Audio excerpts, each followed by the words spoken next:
అప్పుడే ఆ జయించే జీవితంలో మనం వస్తాం. మన ప్రభు ఎలాంటి జయశీలుడే, మనము కూడా ఆయన ఇచ్చే విజయములో పాలి భాగస్థలం అవుతాం. ఇది ఒక యుద్ధం. ప్రకటన 17, 14. మరొక యుద్ధం చూడండి బైబిల్ గ్రంథంలో, ప్రకటన గ్రంథంలో మరొక యుద్ధము 19వ అధ్యాయం 19వ వచనం. ప్రకటన 19వ అధ్యాయం 19వ వచనం. మరియు ఆ గుర్రం మీద కూర్చున్న వానితోనూ ఆయన సేనతోనూ యుద్ధము చేయుటకై ఆ క్రూరముఖమును భూరాజులను వారి సేనలు కూడి ఉండగా చూస్తుంది. ఇక్కడ కూడా యుద్ధము అనే పదం మనకు రాబడింది 19వ యుద్ధము చేయుటకే. అంటే ఇక్కడ ఎవరెవరు ఇక్కడ? మరియు ఆ గుర్రం మీద కూర్చున్న వానితోనూ ఆయన సేనతో. ఇక్కడ గుర్రం మీద కూర్చుంది ఎవరు? ఆయన సేన ఎవరు ఇక్కడ? చూస్తే చూడండి, గుర్రం మీద కూర్చుని ఎవరంటే ఇక్కడ 19వ అధ్యాయం 11వ వచనం రాబడింది. 19, 11 రాబడింది. ఇప్పటిదిగో తెల్లని గుర్రం ఒకటి కనబడింది, దాని మీద కూర్చున్న వాడు నమ్మకమైన వాడు, సత్యవంతుడు, ఆయనే ప్రభు అయిన యేసుక్రీస్తు. అంటే ఇప్పుడు తెల్లని గుర్రం మీద కూర్చుని ప్రభుని యేసుక్రీస్తు. అయితే ప్రకటన గ్రంథం 6వ అధ్యాయంలో తెల్లని గుర్రం మీద వస్తున్న ఆ వ్యక్తి ఎవరంటే అంత్యక్రీస్తు. కాబట్టి మెస్సయ్య గాని వస్తున్నాడు, కానీ అతను మెస్సయ్య కాదు, అంత్యక్రీస్తు.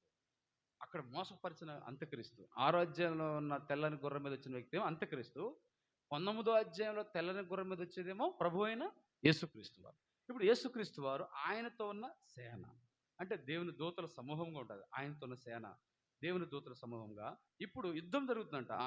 ఆయన మరి ఆ గుర్రం మీద కూర్చున్న వాళ్ళతో ఆయన సేనతోను యుద్ధము చేయటకే ఆ క్రూర ముఖమును భూరాజులను వారి సేనలను కూడి ఉండగా. అంటే యేసుక్రీస్తు ఆయన సేనతో ఎవరు యుద్ధం చేస్తున్నారంటే ఇక్కడ మృగము, తర్వాత భూరాజులను వారి సేనలు, ఇవన్నీ కూడా యుద్ధం. అయితే ఇక్కడ ఆ యుద్ధంలో అక్కడ ఏమైంది? ఆ యుద్ధం కూడులు చూస్తే అప్పుడు ఆ మృగం అనేది చూసివేసిన ఏమైపోయాడంటే వారు ప్రతిమము ఇద్దరు కూడా అబద్ధ ప్రవక్త, క్రూరమృగం, వారు ప్రాణంతోనే అగ్నిగుండంలో వేయబడ్డారు.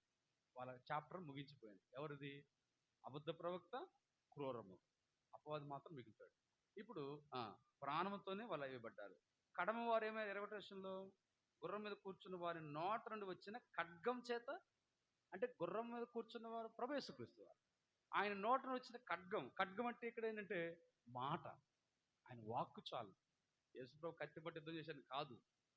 అంటే బైబిల్ కదా, ఆయన మాట అందుకే రెండంచులు గల వాడి గల ఖడ్గం లాంటివి. అందుకే ప్రకటన గ్రంథంలో అక్కడ సంఘాలతో పోల్చుతుంది కదా, సంఘాలతో చెప్పాడు కదా, నా నోట నుంచి వచ్చే వాడిగల ఖడ్గం. అంటే ఆయన నోట నుంచి వచ్చే మాట అంత పవర్ఫుల్గా ఉంటుంది.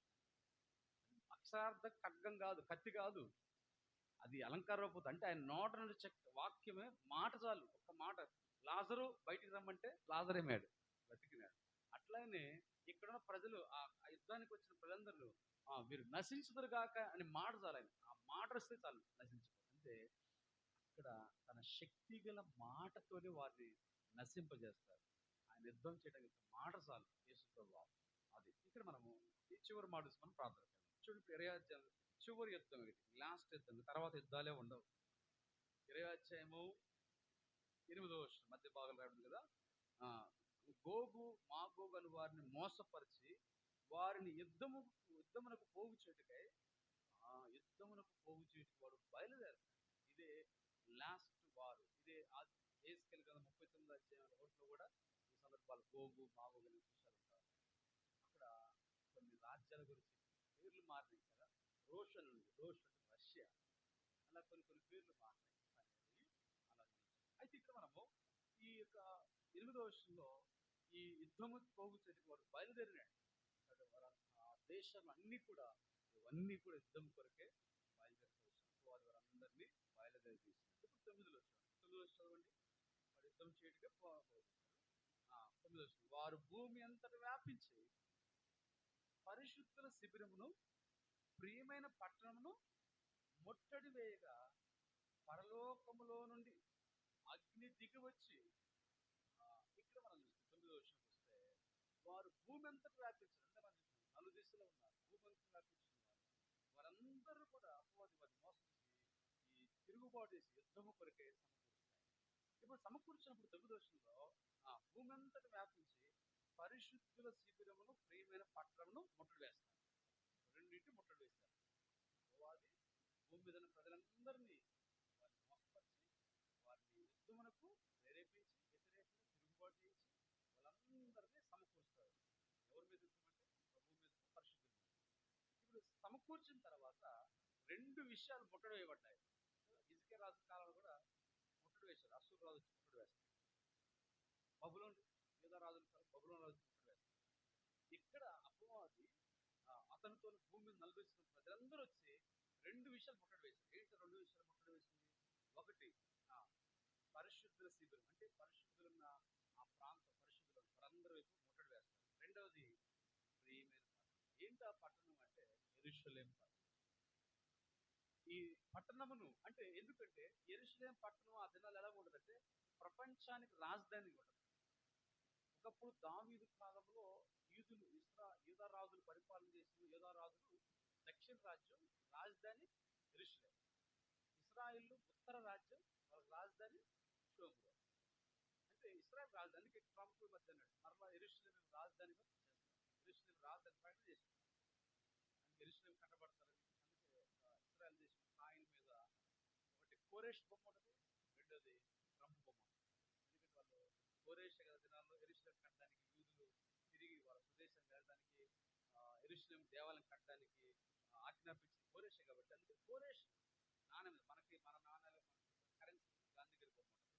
అక్కడ వాళ్ళ కరెన్సీ మీద ఎవరు బొమ్మ ఉంటుందంటే కోరేష్ బొమ్మ. ఆయన ఒకవైపు రెండో వైపు తీసుకుంటే యెరూషలేం ఆలయ టెంపుల్గా. తర్వాత ఈ మధ్య ఎప్పుడైతే ట్రంప్ అమెరికాలో అనౌన్స్ చేశారో యెరూషలేం ఇస్రాయల్ రాజధాని అవుతుంది. వాళ్ళు ఫస్ట్ టెల్ అవివ్ భవిష్యత్తులో ఇస్రాయల్కి ఒకప్పుడు యెరూషలేమే మరలా యెరూషలేం రాజధాని కాబోతుంది. అది ఇస్రాయల్ దేశానికి, ఒక దేశానికి రాజధాని అవుతుంటే ఈసారి భవిష్యత్తులో ప్రపంచానికి రాజధాని ఏంటంటే యెరూషలేం. ఎలాగంటే యేసుక్రీస్తు ప్రభువు యెరూషలేములో ఉండి ఆయన సింహాసనం వేసుకొని పరిశుద్ధులు ప్రపంచంలో ఉన్న భూమి అంతా ప్రజలు ఉన్నారు, వాళ్ళందరినీ పరిపాలన చేస్తారు. ఆయా దేశాల్లో ఉండి పరిపాలన అంటే ఆ దినాల్లో యెరూషలేము ప్రపంచానికి రాజధాని. ఇప్పుడు ప్రస్తుతానికి ఇంకా దేశానికి ఒకప్పుడు దేశానికి రాజధాని ఇస్రాయల్ దేశం రాజధాని యెరూషలేం. ప్రస్తుతం తెలియదు యెరూషలేం ప్రాబ్లం ఉంది. భవిష్యత్తులో యెరూషలేం మరలా ఇజ్రాయల్ దేశానికి రాజధాని కాబోతుంది, ప్రపంచానికి రాజధాని కాబోతుంది. అంటే భూలోకం మొత్తానికి ఒకే రాజధాని ఉంటుంది. ఆ రాజధాని ఏంటంటే యెరూషలేం. యెరూషలేం అనే ప్రియమైన పట్టణాన్ని కూడా చుట్టుముట్టుకోబోతున్నాం. అది తర్వాత మనం వచ్చే వారిలో ఆ విషయాన్ని ధ్యానించుకుందాం. 9వ వచనం గురించిన ఎందుకు ముట్టడి వేస్తారు, ఎలా జరుగుతుందో అగ్ని ఎలా దిగి వచ్చిన పరిస్థితి మనం భవిష్యత్తు వచ్చే వారు ఆ విషయం మనం ధ్యానించాం. ఇప్పుడు మనం ఇంకా చూసిన విషయాల్లో మోసపోయిన సందర్భాలు ఎవరెవరు కాబట్టి అలాంటి మోసం నుంచి మనం చాలా. రెండవది యుద్ధం గురించిన విషయం అని విన్నాం. అంటే యుద్ధాలు బైబిల్లో జరుగుతూ వచ్చినాయి, పరలోకంలో జరుగుతున్నాయి, భూమి మీద జరిగినాయి, గతంలో జరిగినాయి. రెండవ ప్రపంచ యుద్ధం జరిగింది, ప్రస్తుతం అక్కడ యుద్ధాలు జరుగుతున్నాయి. రాబోతున్న మూడవ ప్రపంచ యుద్ధం జరగబోతుంది. 20వ అధ్యాయం ప్రకటన రాబడినట్లుగా అర్మగెద్దోను మూడవ ప్రపంచ యుద్ధం అయితే తర్వాత గోగు మాగోగు యుద్ధం, లాస్ట్ యుద్ధం కూడా జరగబోతుంది భవిష్యత్తులో. అయితే మనము దేవుని ప్రజలుగా ఆయన ప్రజలుగా ఉండాలి. మనం రాక సిద్ధపడిన వారం ఉండాలి. క్రీస్తు ఉండిన వారము, పిలువబడిన వారం, ఏర్పరచబడిన వారము నమ్మకమే. కానీ క్రీస్తు పరిశుద్ధులను మనం భూమి మీద రాక సిద్ధపడి ఈ అనుభవం మనం ఉండవలసిన వారు. అలాగే ప్రభు సహాయము ప్రభుని మనం స్తుతించి మొదటిగా, రెండోది వాక్యం తెలుగులో దేవుని ప్రజలుగా మనం ఎక్కడ అనేకులు మనం మోసపోతున్నాం, అలాగే మోసపోకుండా మనం జాగ్రత్తగా ప్రభు కూడా కాబట్టి దానికి జాగ్రత్తగా మనం ఆత్మీయ సిద్ధపాటు రక్షణ కాపాడుకుంటూ రాబోయే యుద్ధ పరిస్థితులు మనం వింటున్నాం. కలవరపడకుండా అనేక యుద్ధాలు సమాచారం వింటున్నాం. ప్రభు రాక సమీపంలో మనం సిద్ధపడదు. మనం సిద్ధపడి ప్రభు కురిపిస్తే ఇతరులను కూడా మనం సిద్ధపడాలి. అదే ఏసుగా కదా, నువ్వు సిద్ధపడము నీతో వారిని సిద్ధపరచు. ఇది మనం చేస్తున్నది. మనం మొదటి సిద్ధంగా ఉండాలి. రెండవది ఇతరులను కూడా మనం సిద్ధపరచాలి. ప్రభు ఆయన సువార్త ద్వారా ప్రార్థన ద్వారా.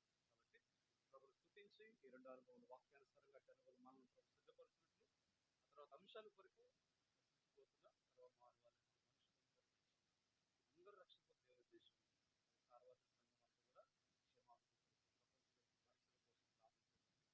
తిరిగి మరి వారంలో మరి ఆ ప్రాంతాల్లో